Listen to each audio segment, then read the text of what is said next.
Rob, it is good to see you. I say this to every guest, but I am genuinely excited to have this conversation we're going to have. How are you, man? I am great, and I'm excited to see you, Amos. You know, this is exciting for me. I've been watching you for like a long time, which feels kind of weird. Like when you tell somebody like you've been watching them, like you're some kind of creeper, like stalking them. It's not like that. I promise. I love the work. Well, that's all. you do live, I found out, 2 hours away, so you might be outside of my window right now, and that might be a fake background. You don't need to tell everybody my secrets as soon as we start, man. Listen, as you know, I live and breathe customer service and contact centers. I want to talk to you about the state of customer service, and I'm going to obviously not shock you, but no. just in case. ACSI ratings, for years, it's been going in the right direction all the way till about 2018. As we are having this conversation, as of the last print, we have given back all of the gains. We're back to 2004. You can go on. But the area I really want to talk to you about today is in the data collection of this. So companies decide, you know what? People are not happy. Let's do surveys. Well, first off, they've got the airport bathrooms covered, right? Like, apparently there was a meeting. Were you at the meeting, Rob, where they decided right after you use the bathroom, the next step you should do is touch something? Were you in the room? You didn't. My invite. I was in the room. This was one of my brilliant ideas. I was like, well, I've been in a bathroom where there was an ashtray next to a urinal, so I figure just put a survey QR code. Right? Exactly. That's what we need. And it does seem like after every interaction, I get, how did this go? I will save you my horror stories. You've got yours. But, one of the more recent ones I got was a canceled flight. And the survey was, how did you enjoy the flight? Or some version of this, right? So let's start here. We've been doing this whole customer feedback thing for a while. They call it VOC, whatever it's called. Is this whole thing just a giant waste of time? Yes. Oh. I mean, here's the thing. Yeah. We, at this point, hate surveys. We hate surveys. Everyone we want to be heard, but we hate surveys. But we've gotten to this place where it's weird. Like there are all these 5-star surveys, right? You're asked to rate everything. You're asked when you leave the grocery store, when you leave Walmart. You're asked about your flight. You're asked when you get your car serviced. You're asked about literally just about everything. And these ratings all rely on the experience and the expectations of the people that we're asking things for. So I'm going to give you just a quick example. Hotels. Yeah. AAA has been doing, they call it diamond ratings, right? But it's the same scale, right? It's 0 to 5. They've been doing this for nearly 100 years. They've been rating hotels, and they have a professional go into these hotels and they identify all the amenities, how clean it is, et cetera, so that you have an idea of what to expect from a particular hotel. Just north of you, on the outer loop of Oklahoma City, there's a Country Inn and Suites by Radisson. Any guess as to what the Google star rating out of 5 that was yesterday? You said Country Inn? Country Inn and Suites by Radisson. I'll give it a 3, solid 3. Okay, fair. TripAdvisor would agree with you. Google reviewers rated it a 4.1. Ooh. Amos, it's a 2-star hotel. It's 2-star. Like, this is not the place where you go, all right, my 25th anniversary is coming up. I'm going to plan something special with my spouse. We're going to have a special night at a hotel. It's like, I'm not trying to badmouth Radisson or the Country Inn and Suites. I'm sure it's a fine place to stay. Right.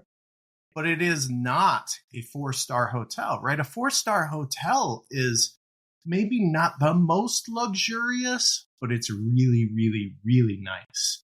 And Right. so like we lose the meaning in these ratings because we've crowdsourced everything. We're saying, well, everybody gets a voice, but everybody's expectations and experiences are different. And so what's a 4-star hotel to one person who maybe has never stepped foot inside an actual 4-star hotel, they go, oh, well, this is great. 5 stars. Boom. And that doesn't help any of us understand what it is that we're going to get when we're rating everything. So I think those surveys are they're problematic, and we're not listening. And therein, and that's the part that I want to also double click into is, and to your point about star ratings losing all meanings, I have the unfortunate deal of running an Airbnb or trying to. Oh my gosh. I do not recommend this. If your spouse brings up this idea, tell her no. Get a passive index fund. But in that world, exactly the same thing, right? Mm-hmm. 5 is a 3. So there's this confusing, bizarre world where we've broken that system.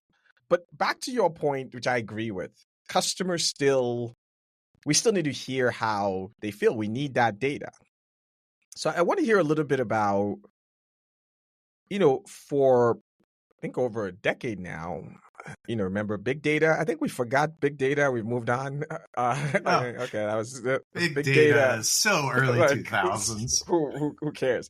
Then it was analytics for a while, and then blockchain. Let's not go into the graveyard of tech. We're not this show. Maybe another show. But what I heard about speech analytics, and I remember I'm just using one part of it, speech analytics, because we tend to have these things. This is 2007.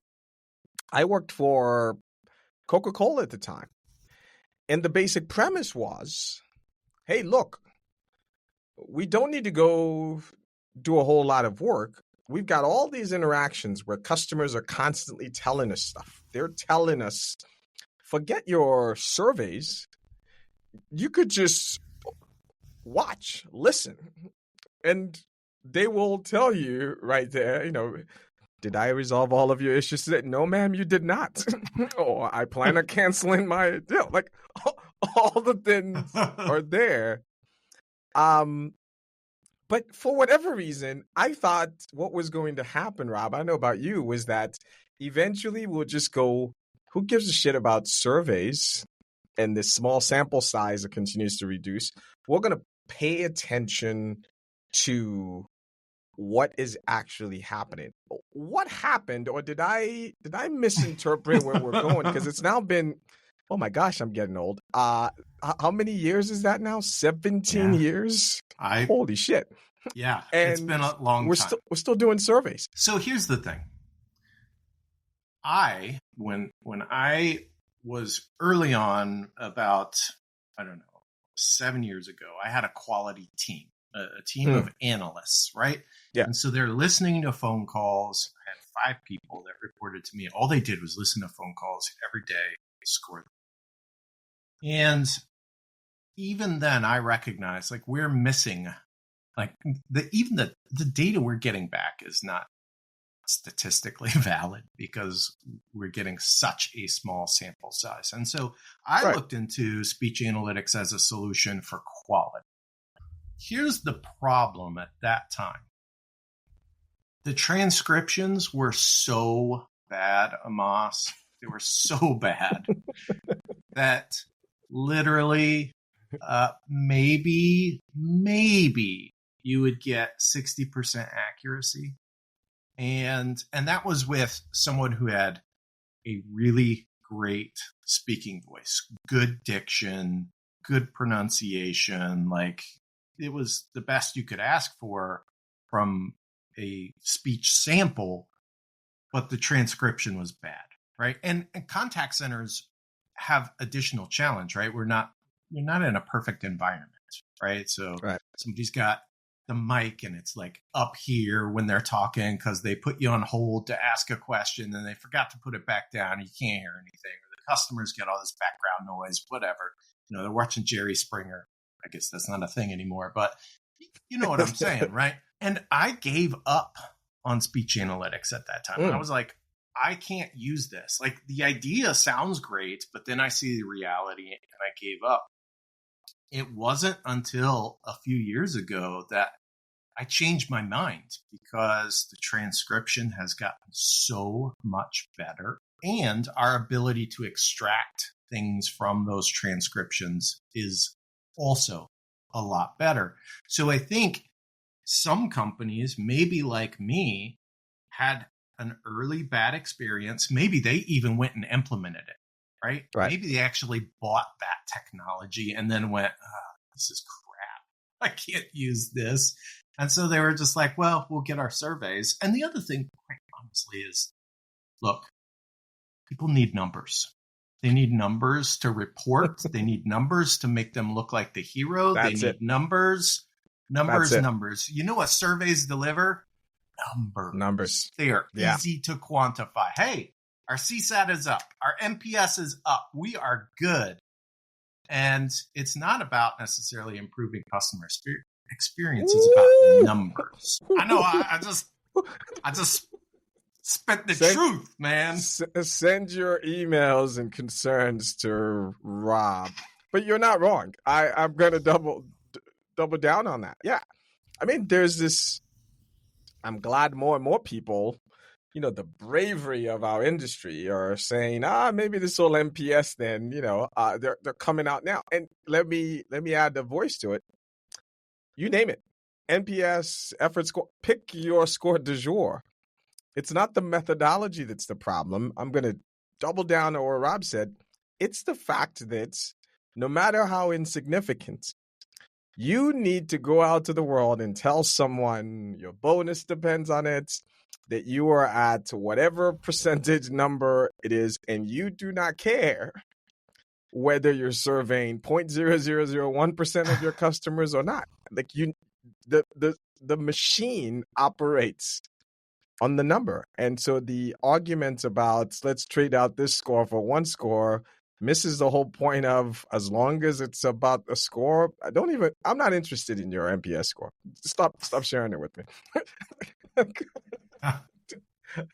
Right? Because the source is you survey an insignificant amount of people, and based on that, you make some correlation. Doesn't matter what the score is. And you do the wrong people at the wrong time. Like, yes. I supported one of the big telcos when they implemented transactional NPS. And like, the idea behind NPS, and if you do it right, can tell you important things. But the idea behind NPS isn't, I ask every single customer every time we talk to me, would you be willing to recommend? Like, it's just like your flight experience. Exactly. And the question is also heavy. It's, will you marry me after this first date? Right? Like, will you recommend us to your friends and family? Whoa! Right? Like, based on the conversation with, I'm like, let's calm down. I talked to this nice lady. Slow your roll. I just signed up. I haven't even used it yet, and you want to know if I'll recommend you? What? Oh, we can dwell on that for a while. Let me move on to, we've got to talk AI, because I think they passed a law that two people cannot gather in a room without discussing AI. I think they lock you up, take you to Guantanamo Bay. So we've got to talk AI. But on a serious note, it seems like we've got this new tool, and we've decided our brand new idea on how to use this technology is, wait for it, chatbots. Are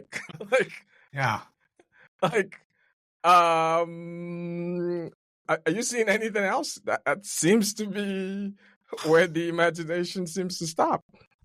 Here's the thing. There are great use cases, and almost none of them are customer facing. Like, look, feel free, go ahead. Some of them could be, and I've seen some interesting use cases, right? So if you support a global customer base with lots of languages, I can see how this makes things easier, because it's hard if you need to support 30 languages. Like, that's hard to do from a contact center point of view. But that's like the slice of companies that need to do that is really small. What you can do, though, is create a better agent experience, a better supervisor experience, deliver better insights. And, one of my favorite things is automating the QA process, right? I mean, I just talked about QA. Like, we've got people listening to calls and we're scoring, but we hardly touch any calls. And really, here's the thing. QA should not be about just giving a score. QA should be about identifying strengths and opportunities. So I, as a supervisor with a team of agents, can go, okay, well, Amos, I noticed that when you get this particular call type, you really struggle with overcoming objections. Let's spend some time practicing that and work on that so that you can be more successful. So that Amos, then when he gets that call type, is like, oh, I got this, right? I can make this happen. And we can do that. There are all kinds of solutions that do that. There are also, like, after call work, like, let's just summarize this, right? AI can actually do a really good job summarizing it. When you're not trying to, like, let the customer go all prompt crazy to try and deliver something that is completely unexpected, that is going to be a social media buzz. Like, don't do that. But can you use it to make things easier on your agents, to help them be better at their job? Yes, you can do that. I wholeheartedly agree with all of that. And I'll just say, one of the things that came to mind for me was there are these neglected roles in this ecosystem, contact centers, service, whatever you want to call. Every company wants to go straight to the end customer. And they forget customer number one, the internal service agent. That's where you should start. But even within that subset, maybe some might remember, okay, the agent, let's give them a desktop. But then there are these workforce management folks, people who are in charge of knowledge, the QA and QM people you just mentioned. And apologies to anyone who's doing that job. Some of those tasks are some of the most soul-sucking jobs there are. Not the purpose of the job itself, but the finding the call to listen to, the putting the workforce management, schedule optimization, and doing any of that, right? Like, again, a little expand your horizon here. It's like there is this thirst that we thought we had conquered from the 90s when I got into this space of how can it's like companies really, really, really hate having contact center agents. This is my theory of the case. There is no technology process that comes in that someone's first idea is, how do we eliminate these people? Like, it's the first. You're so right. There's no tool that arrives. And then what you end up doing is frustrating the end customer, because you end up, in your way to eliminate the thing, you go put whatever that thing is, you go expose it to the world. And then you create this vicious cycle. You know why this industry, for all the dooms, continues to grow and more people continue to work in the contact center? It's because of this shit. It's because you keep trying to eliminate it with these blunt instruments, which just gets customers to go, F that, get me a human. Like, you're in this. I think we could actually have significantly less people doing this and doing other things. But the ironic way of doing this is it's the other way. Like, when you make the internal things so simple and you reduce it, you're not going to need 500 people doing that kind of job, and you have to read there. But if right? Like we just keep going straight to skipping the internal person. Let me go put this thing in front of them, and we go around the circle. I'm glad to hear like someone else is thinking about something other than chatbot, because if I see another one, my gosh. I mean, here's the other thing. Like, if companies really want to reduce the contact center headcount, and I get it, right? It's an expense, but you need people ultimately to answer the questions. But if you want to shrink that so that you can be more cost effective, the answer isn't how can I deflect all these different types of interactions. The answer is how do I make my processes and my experience so much better that people don't have issues that they need to call for, right? If I have a better website design, a better ordering process, I set better expectations, I make, right, all of these things. A lot of phone calls, quite honestly, are just about misaligned expectations. The customer thinks this, you think this, and then they're not the same. And so they call in. They're like, well, how come my thing isn't here yet? And it's like, oh, well, we have processing time. And they're like, well, but I put express shipping. And it's like, well, yeah, I mean, the shipping is express, but the processing. Maybe one day you will. That should have been my question to you. I've always wondered what the handling is in the process and handling when I order something. Like, what is that fee all about? But one of life's mysteries that maybe one day we will get to the bottom. I get the processing. I think it's but the handling, is it the guy or the woman who picks up the box? I think younger listeners / viewers may not understand shipping and handling the way that you and I understand. I have lost everyone, born in the 90s or what have you. This is going to have to be an inside joke. I want to move on to a couple of places. First off, let me ask you a question. What purchase under $50 has had the most impact on your life? That's a little too dramatic. Under $50 that you're like, this is a good purchase. That was good. It is dramatic. I will say the first thought that came to my mind, which was right at $50, was my first Costco membership. But look at this guy bragging on my show.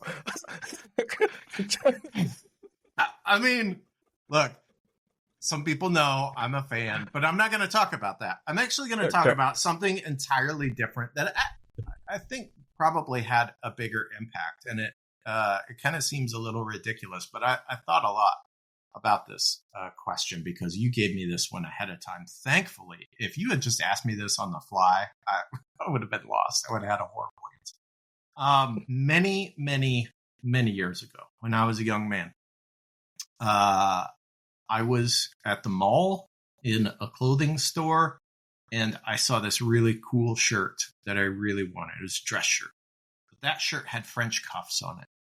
Oh. And I had never had French cuffs before, and that meant I needed to get a pair of cufflinks. I really liked wearing that shirt a lot. And throughout my life, I started buying more cufflinks and more French cuff shirts, and I wore them almost exclusively. And I think even when I got into the contact center business, I was coming off of being in the wholesale mortgage lending world. This was after 2008, right? I thought I had things made, and my career went to hell in a handbasket really quickly. Yep. But I came into the contact center environment, and I was wearing French cuffs like all the time, right? And a tie, and that was abnormal, let's just say, in that environment. And I think it's not the sole reason, right? But sometimes opportunities are about standing out, about drawing attention to yourself. And I think I drew attention to myself with that particular wardrobe choice. It was something that was unique. At that contact center, I got a lot of different opportunities, some really, really cool opportunities.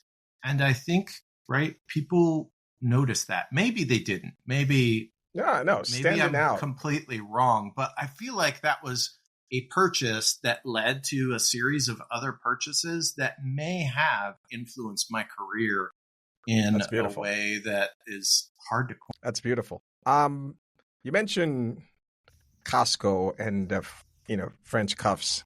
I don't know what that Venn diagram is, but I know you love Costco. I don't know a lot about you, but I've heard you mention them. I struggle to get people to tell me brands they love when it comes to customer experience or particular service.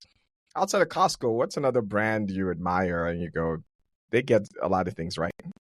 I'll give you two. One of them is probably going to be a little bit obvious to people who are watching this. I'm a big fan of Lego, and I'm a big fan of Lego customer experience. Like their customer service is amazing. Why? Because they empower their people.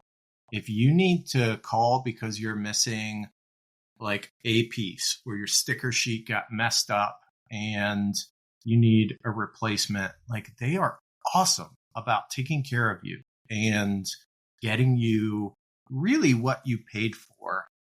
Sometimes they might even throw in a little bonus, but they're just like they enjoy their job, and it shows if you have to contact them. Luckily, I don't have to contact them very often. But another that I'll tell you that I think offers, and I don't shop there much anymore, but I did for a long time in my youth when I had a little bit less disposable income.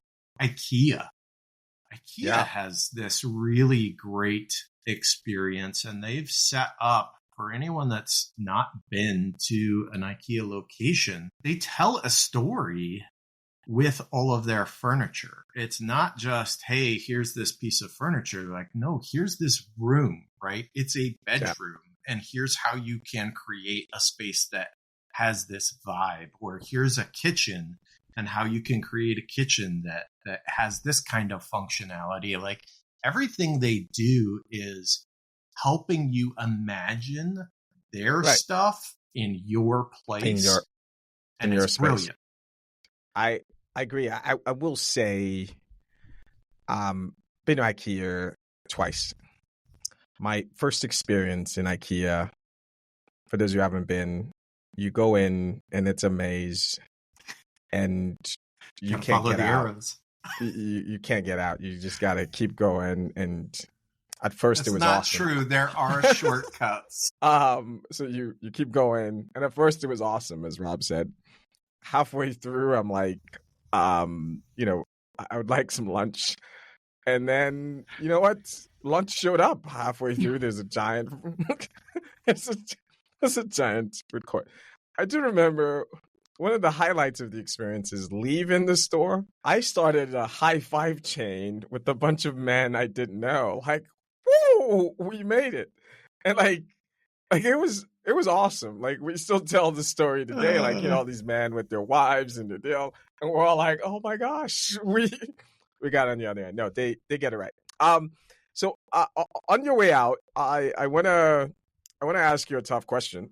What over the next year, 18 months, what makes you optimistic and pessimistic, or pessimistic over the next 18 months in our business? Well, I mean, I think we already talked about the rule of two when it comes to AI, right? You have two people discuss AI. I feel like it's the rule of two sides of the coin with AI as well, because it's both of those for me. AI is the answer. It's incredibly optimistic because of all of the cool things that we can accomplish and the ways that it will be able to help people do better at their job. The kind of new things that will come out of it But I'm also pessimistic. I'm pessimistic because people are going to try and use it in the wrong ways. Like we talked, putting it in customer-facing chatbots, like, please, can we stop? But there's also a more, I think, important aspect of AI, and that's, right, threat actors when it comes to security, when it comes to politics, when it comes to all kinds of things. It's like any other tool, right? You can use it for good or you can use it for bad. And we're going to see both. And the bad stuff makes me a little pessimistic for sure. And we're already seeing it like within politics. It doesn't really matter which side of the fence that you're on from a political stance. We're seeing AI hop into that, and that's scary. It's really scary. I agree. It's coming to a service center near you for sure. Rob, this has been so fantastic. I cannot wait for folks at home to hear this conversation. We will put Rob's contact information in the show notes, and send your happy emails to me, your angry ones to Rob. Rob, this has been awesome. I cannot wait to do this again with you, man. Amos, I appreciate it. The next time we do it, we'll just do it in person. We can meet up and, like, I don't know. Well, you are from Wichita. You guys don't like to drive 20 minutes to the other side of of the same city. Yeah, so I can't be bothered to drive all the way to you. That's way too far. That's not going to happen. So we'll find somewhere in between. This has been awesome, man. Looking forward to chatting with you again soon. Thanks for coming on. Thanks, Amos. You've been listening to an Amos Talks production.